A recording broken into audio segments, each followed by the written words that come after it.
नमस्कार, मैं मानी गुप्ता सुरागीलाल न्यूज चैनल के स्पेशल बुलेटिन में आप सभी का स्वागत करता हूं।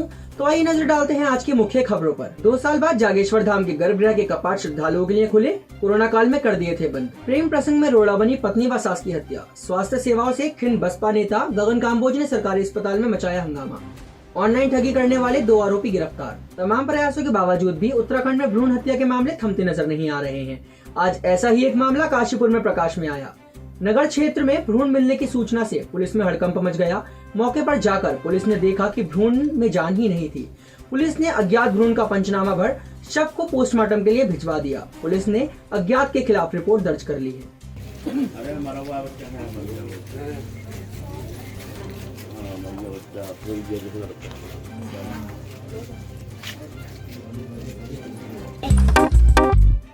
क्यों चैंपियन, कैसी थी तुम्हारी आज की रेस? सेकंड आया। ओह, अरे पोता किसका है? Try this। देवरपन पुदीना ब्लास्ट। मम्मी, ये आपके लिए देवरपन चिप्स टैंगी टमाटो। दादाजी, आप ये ट्राई करो, देवरपन चिप्स क्रीम अनियन। कितने रनर से रेस में पार्टनर? 2। देवरपन क्रिस्पी क्रंची चिप। मस्ती से बोल, मस्ती में बोल। काशीपुर के सरकारी अस्पताल के कुछ चिकित्सकों पर भ्रष्टाचार का आरोप लगाते हुए बसपा नेता गगन काम्बोज ने गरीब मरीजों को रिश्वत न देने पर रेफर न करने का आरोप लगाते हुए जमकर हंगामा काटा और चिकित्सा अधीक्षक व अन्य चिकित्सकों को जमकर खरी खोटी सुनाई। उनका आरोप है कि आयुष्मान कार्ड योजना का लाभ गरीब मरीजों को नहीं मिल पा रहा है। उन्होंने मुख्यमंत्री पुष्कर सिंह धामी को भी चेतावनी देते हुए कहा कि उनके राज्य में गरीब जनता स्वास्थ्य सेवाओं से वंचित है। देखिए, ये तुगलकी आदेश एक जारी हो रखा है। चुनाव खत्म होने के बाद 14 तारीख के बाद से एक तुगलकी आदेश उत्तराखंड सरकार ने जारी किया है कि कोई भी अगर मरीज को अपना इलाज आयुष्मान कार्ड से कराना है तो उसको पहले सरकारी अस्पताल से रेफर कराना होगा। मतलब मेरे को लगता है कि हम आज़ाद भारत में रह रहे हैं, आज़ाद नागरिक हैं, और अगर आयुष्मान कार्ड कोई सरकारी योजना है तो मेरा अधिकार है उसको, और मैं आज़ाद भारत में हूँ। जो भी हॉस्पिटल इस पैनल में आते हैं, मेरी मर्जी है, मैं जहाँ मर्जी इलाज कराऊँ। सरकारी अस्पताल की व्यवस्थाएँ क्या है सबको पता है। ना वहाँ समय पर डॉक्टर है, ना समय पर कोई चीज़ है, ना कुछ है। और भाई मेरा अधिकार है, मेरा परिवार है। आयुष्मान कार्ड सरकारी योजना है, जनता के ही पैसे से योजना चलती है, कोई किसी का उसमें व्यक्तिगत कोई रोल नहीं है। मेरी मर्जी में जहाँ इलाज कराऊं। लेकिन ये तुगलकी आदेश इन्होंने जारी कर दिया कि आपको अगर इलाज कराना तो पहले सरकारी अस्पताल लेके आओ। जसपुर थाना क्षेत्र मोहल्ला नत्था सिंह में युवक ने पत्नी और सास की हत्या कर दी। घटना को अंजाम देने के उपरांत आरोपी युवक मौके से फरार हो गया। इस दोहरे हत्याकांड से क्षेत्र में सनसनी फैल गई। पुलिस के अनुसार आरोपी का नाम सोनू बताया गया है। अपर पुलिस अधीक्षक चंद्रमोहन सिंह ने बताया कि सोनू का प्रेम प्रसंग मामला चल रहा था, जिसके चलते विवाद हुआ था। पुलिस द्वारा आरोपित की तलाश को दबिश दी जा रही है। संवाददाता दीपक चौहान की रिपोर्ट। 2 दिन पहले इस घर में लड़की पकड़ी गई थी, उसके साथ मेरी बहन ने पकड़ी थी। वो हाँ, उस सोनू के साथ पकड़ी और उसके बाद वो उसे बहुत टॉर्चर करा। मेरी बहन को खूब मारा, मेरी बहन ने भी मारा, यहाँ तक कि वो रिपोर्ट करने जा रही थी, रिपोर्ट करने भी नहीं जाने दिया। रिपोर्ट उसने हाथ पैर जोड़े, मेरी मम्मी के, पापा के, सबके हाथ पैर जोड़ने के बाद उसे ये लगा। मेरी मम्मी फिर भी ऑब्जेक्शन उठा रही थी इस बात पे कि ना तुम ये काम कर रहे हो, क्योंकि ये काम कर रहा था। फिर भी दुल्लापुर में फिर पकड़ लिया था इसे, इसके कंपनी में करने वालों के साथ। ये मम्मी ने पीछा ले लिया, मेरी बहन ने पीछा ले लिया। अगले दिन को ये यहाँ आने के बाद इनके साथ ये कांड कर दिया। रात के लिए आया जबरदस्ती मेरी मम्मी को और उस लड़की को कि चलो वो मैं अपनी लड़की का, मेरा 28 को पेपर है और पेपर दिलवाना है। लड़की डर के मारे नहीं आ रही थी अकेली कि नानी तुम चलो, मुझे अपने पापा से भी डर लगता है। मेरा पापा मेरे साथ भी छेड़खानी करने की कोशिश बहुत बार करी है। हाँ चलो तुम भी चलो, दोनों को बिठा कर जबरदस्ती ले आया। सुबह को मुझे नहीं पता सुबह को इस घर में क्या हुआ होगा क्या नहीं हुआ होगा। जसपुर में ठाकुर मंदिर के बगल में एक व्यक्ति हैं जो सोनू हैं, इनका घर है ये। तो सूचना मिली कि इन्होंने जो है अपनी पत्नी और सास की हत्या कर दी है। और ये सूचना इनकी बहन जो अमरोहा रहती है, क्योंकि सोनू ने उनको कॉल करके बताया कि मैंने अपनी सास और इनको हत्या कर दी है, और वो खुद फरार हो गया है। सर कारण क्या बताया जा रहा? अभी इनके परिजनों से बातचीत चल रही है, और जो प्रथम दृष्टया ये है कि किसी लड़की और कुछ इस तरह का कोई मैटर है कि वो कई लोगों से ऐसे मिलता जुलता था, कई बार घर पर भी आ जाता, तो इसमें विवाद रहता था इनका। तो कल ही जो है इनकी सास आई थी शाम को, क्योंकि बड़ी वाली जो बच्ची है ये इसकी दूसरी शादी थी, पहली शादी से एक बच्ची है, वो जो है टांडा अफजल जो इनका ससुराल है सोनू का, तो वहाँ बच्ची गई थी। तो बच्ची ने जिद की कि नानी मुझे छोड़ने आओ, तो कल उसकी सास भी यहाँ आ गई थी। तो शाम को शायद रात को कोई विवाद हुआ होगा और उसी में आक्रोश में उसने इस तरह से जो है इस घटना को अंजाम दिया। सर हत्या किस तरह से की? इसमें जो एक दराती है, जो एक गोल तरह की पाटल होती है, तो उसी से जो है इनके जो लड़की है मृतका निशु, इसके गर्दन और उस पे सिर पे और कमर पे भी वार किए गए हैं, और जो सास हैं तो उनका सिर कान के ऊपर काफ़ी वार किए गए हैं और उससे काफ़ी ब्लीडिंग हुई है। बाकी अभी पोस्टमार्टम कराया जा रहा है। बारिश का कहर एक बार फिर किसानों पर आफत बनकर टूट रहा है। इस बार किसानों की खड़ी हुई लहलहाती सरसों की फसल बारिश की भेंट चढ़ गई है। किसानों को जहां इस फसल से मुनाफे की उम्मीद थी, वहीं इस बारिश ने उनकी सारी उम्मीदों पर पानी फेर दिया है। उत्तराखंड में बीते रोज हुई बारिश से किसानों को सरसों की फसल को भारी नुकसान हुआ है, जिसको लेकर किसान बेहद परेशान हैं और भुखमरी की कगार पर हैं। कटी हुई फसल में बारिश का पानी भर गया है, जिसकी वजह से सरसों के गलने का खतरा बना हुआ है। संवाददाता दीपक चौहान की रिपोर्ट।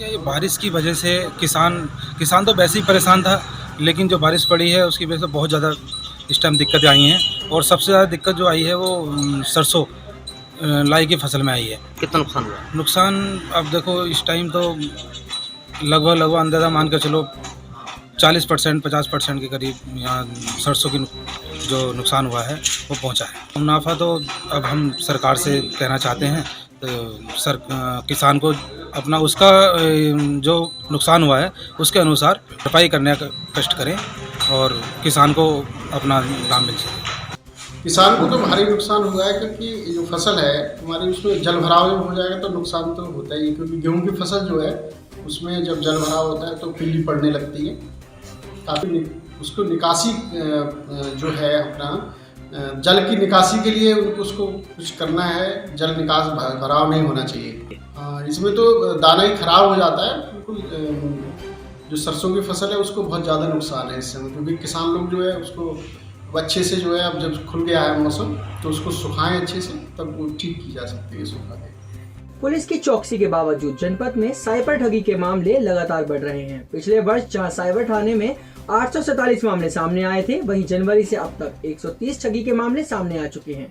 साइबर थाना पुलिस ने 14 लोगों की शिकायत पर काम करते हुए 7 लाख रुपए उन्हें वापसी करा दिए हैं। पुलिस ने जनता से अपील की है कि बैंक अकाउंट से जुड़ी जानकारी किसी भी व्यक्ति को ना दें, साथ ही किसी के कहने पर मोबाइल की कोई भी ऐप डाउनलोड ना करें। संवाददाता दीपक कुकरेजा की रिपोर्ट। कल चलते थे, अब कल मैंने कहा पैसे निकालने, उन्होंने बोला 2 दिन छेड़ना मत अकाउंट अपना, बैंक ट्रांसफर 2 दिन तक इसमें कुछ मत करना। रुपये से संबंधित काफ़ी तरह की शिकायतें साइबर थाने को प्राप्त हो रही हैं। इसमें ऑनलाइन एफडी बनाने से संबंधित शिकायतें, ऑनलाइन लोनिंग एप्लीकेशन से संबंधित शिकायतें और क्रेडिट कार्ड से रिलेटेड शिकायतें ख़ास तौर से प्राप्त हो रही हैं, जिसमें अलग अलग तरीक़ों से पब्लिक को साइबर अपराधी चूना लगा रहे हैं। इसमें हमारे द्वारा लगातार काम भी किया जा रहा है, अवेयरनेस भी किया जा रहा है। पिछले एक हफ्ते में 1930 पोर्टल के द्वारा करीब 7,21,000 रुपये कुमाऊँ से संबंधित अधिकांश व्यक्तियों के रिफ़ंड कराए गए हैं। लगातार साइबर थाने से इस तरह की मामलों में कार्रवाई की जा रही है। जहां तक इसको रोकने या इसके रोकथाम से संबंधित कुछ मामला है, उसमें हम यह अपील करना चाहेंगे कि इस तरह की एप्लीकेशंस कोई भी डाउनलोड ना करें जो कि अवांछित हों, जैसे कि एनीडेस्क है, टीम व्यूअर है या किसी अनजान के द्वारा भेजा गया कोई लिंक है। इस तरह की चीज़ें वर्तमान में इनके द्वारा अपनाई जा रही हैं, तो इसको शेयर ना किया जाए। एक बार फिर मौसम ने करवट ली है, जिसके बाद अल्मोड़ा के बिनसर, जागेश्वर और रानीखेत में बर्फबारी हुई, जिसके बाद पर्यटन व्यवसायी व स्थानीय लोगों के चेहरे पर खुशी साफ दिखाई दी। संवाददाता हेमंत मेहरा की रिपोर्ट।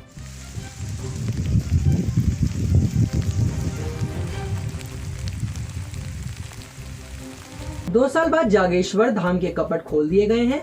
5वें धाम के रूप में विख्यात जागेश्वर धाम में सभी मंदिरों में अब श्रद्धालु आज से पूजा कर सकेंगे। कोरोना महामारी के चलते वर्ष 2020 से प्रमुख मंदिरों के प्रवेश को रोक लगाई गई थी, जिसके बाद शनिवार को गुरंडावाच तहसील के पुजारियों के साथ बैठक में सभी प्रमुख मंदिरों के कपाट खोलने की सहमति बनी। उपजिलाधिकारी गोपाल सिंह चौहान ने बताया कि श्रद्धालुओं को जलाभिषेक करते समय कोविड के नियमों का पालन करना होगा। संवाददाता हेमंत सिंह मेहरा की रिपोर्ट।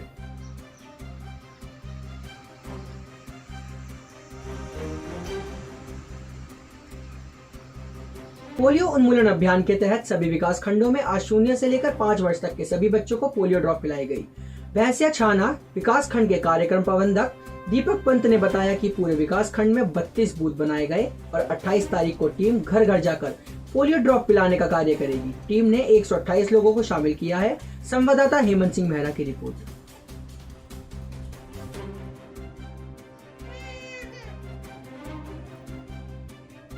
उत्तराखंड प्रदेश कांग्रेस कमेटी के सचिव पारितोष जोशी को बड़ी जिम्मेदारी सौंपते हुए उन्हें प्रदेश कांग्रेस कमेटी के अध्यक्ष गणेश गोदियाल ने जिले अल्मोड़ा के कांग्रेस सदस्यता अभियान का प्रभारी बनाया है। संवाददाता हेमंत सिंह मेहरा की रिपोर्ट। मां पूर्णागिरि मेले की तैयारियों को लेकर एसडीएम हिमांशु कफलटिया द्वारा विभागीय अधिकारियों की बैठक की गई, जिसमें मां पूर्णागिरि धाम में बिजली, पानी, लाइटनिंग की व्यवस्था, रात में जंगली जानवरों के प्रवेश के लिए रोक व वन विभाग पेट्रोलिंग की व्यवस्था व सड़क व्यवस्था दुरुस्त करने के निर्देश दिए गए। संवाददाता अमित जोशी की रिपोर्ट।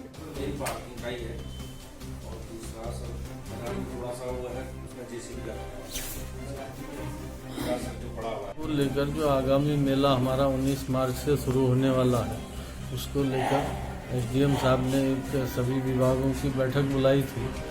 उसमें पानी, बिजली और रोड, सड़क, सभी यातायात, सभी विषयों पर चर्चा हुई है और सभी को यह कहा गया कि होली से पूर्व सभी विभाग अपने जो भी व्यवस्थाएं हैं सब दुरुस्त करें और ताकि मेले में आने वाले श्रद्धालुओं को किसी प्रकार की परेशानी न हो।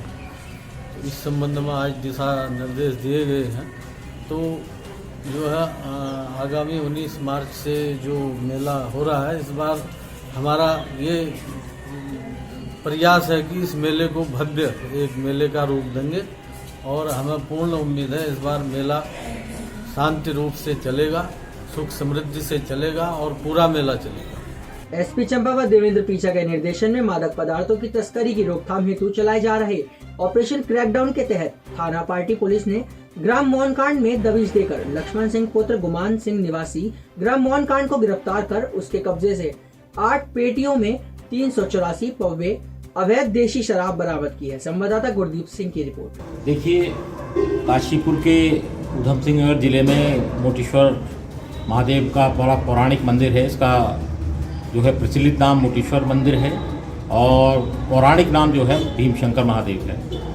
ये भीम द्वारा स्थापित है, द्वापर युग का शिवलिंग है और फाल्गुन मास की कृष्ण पक्ष की त्रयोदशी और चतुर्दशी के दिन यहाँ पर हज़ारों की संख्या में लोग जाते हैं, हरिद्वार जाते हैं, वहाँ से जलाभिषेक करके गंगा जी से, और यहाँ पर रात्रि प्रहर में पूरी रात और पूरे दिन शिवरात्रि और चतुर्दशी के दिन ये जलाभिषेक करते हैं। मान्यता ये है कि जो भी लोग यहाँ आते हैं जलाभिषेक करते हैं वो अपनी मान्यता लेकर जाते हैं और यहाँ उसकी पूरी होती है। हाँ जी, ऐसा है, मैं नागनाथ मंदिर का पुजारी बोल रहा हूँ। ऐसा ये नागनाथ मंदिर जो है बहुत प्राचीन सिद्धपीठ है। यहाँ पर जो है शंकर जी का जो है सावन में जो है बहुत बड़ा मेला लगता है और शिवरात्रि का मेला लगता है। इस समय जो है हरिद्वार से भगत लोग काशीपुर से जो है बहुत सी कांवड़ लेते जाते हैं, जिसमें से कि एक मोटेश्वर में महादेव को कांवड़ चढ़ती है, दूसरा श्री नागनाथ महादेव को कांवड़ें चढ़ती है। यहाँ पर लगभग कम से कम 5-7 हज़ार आदमी इकट्ठा होता है। शिवरात्रि के दिन भगवान भोलेनाथ को स्नान कराता है और पूजा पाठ आदि होती है। बाकी हजारों लोग जो है हरिद्वार से कांवड़ लाते हैं और यहाँ पर कम से कम 1500 या 2000 लगभग कांवड़ें चढ़ती है। हाँ, इसमें काफ़ी समय से काफ़ी मात्रा में कांवड़ें चढ़ रही हैं संख्या में। और इस स्वयंभू शिवलिंग है ये भी, जैसे मोटेश्वर महादेव हमारे स्वयंभू हैं, तो ये भी स्वयंभू शिवलिंग है। ऐसी क्यों होती है कि यहाँ पर पांडवों ने भी जलाभिषेक किया था इस मंदिर में, शिवपिंडी पर, और जिसका कि उल्लेख कल्याण में भी मिलता है। और सच्चे मन से जो भी यहाँ पर जल ला करके चढ़ाता है भगवान को, अवश्य ही उसकी मनोकामना पूर्ण होती है, इसमें कोई संदेह नहीं है। तो पंडित जी, इसकी किंवदंती का थोड़ा उल्लेख करें।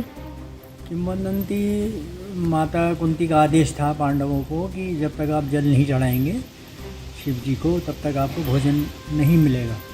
तो ऐसी, क्योंकि पांडव समय पर उल्लेख भी है यहाँ पर रहे हैं, जिसका द्रोण सागर में आता ही है, तो ये घूमते रहते थे। तो इनको भी यहाँ पर जो ये शिवलिंग है यहाँ पर उन्होंने ही खोज की मंदिर की शिवलिंग की उसके बाद से फिर जब ये